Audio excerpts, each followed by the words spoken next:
İslam peyğəmbərinin, ümumiyyətlə peyğəmbərlərin bəşəriyyət haqqında 2 missiyası olub. 1. Təlim, 2. Təzkiyə. Bunu bizim dildə tərcümə eləsək, təlim və tərbiyə bu işlə məşğul olub. Peyğəmbərlərin əsas missiyası bu olub. Təlim dedikdə dini ritualların təlim olunması, yəni namaz, oruc, zəkat, xumus, oruc necə tutulmalıdır, dəstəmazınlar batil edir. Bunlara deyirlər təlimlər. Bir də var tərbiyə, yəni təzkiyə. Təzkiyə budur ki, insanın mənəvi baxımından paklanması, qəlbinin təmizlənməsi. Bu təzkiyədir.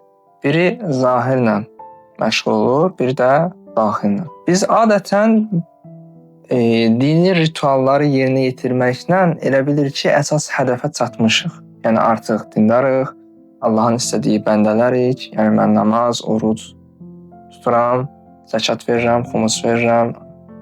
Mən artıq Allahın yolundayam, Allah adamıyam. Amma əslində belə deyil.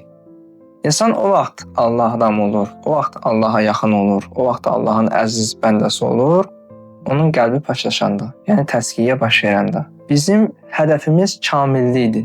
Bizim hədəfimiz namaz, oruc deyil. Namaz, oruc müqəddimədir. Nəyə? Qəlbin təmizlənməsinə. Qəlbin təmizlənməsi üçün mütləq şəkildə namaz olmalıdır. Bəzən deyirlər, əsas qəlbin təmiz olsun, başqa işlə məşğul olmaq. Xeyr. Qəlbin təmiz olması üçün mütləq şəkildə müqəddimə qurulmalıdır. Müqəddimə nə? Yəni namaz qılmalıyam, oruc tutmalıyam. Ondan sonra əsas hədəfim nədir?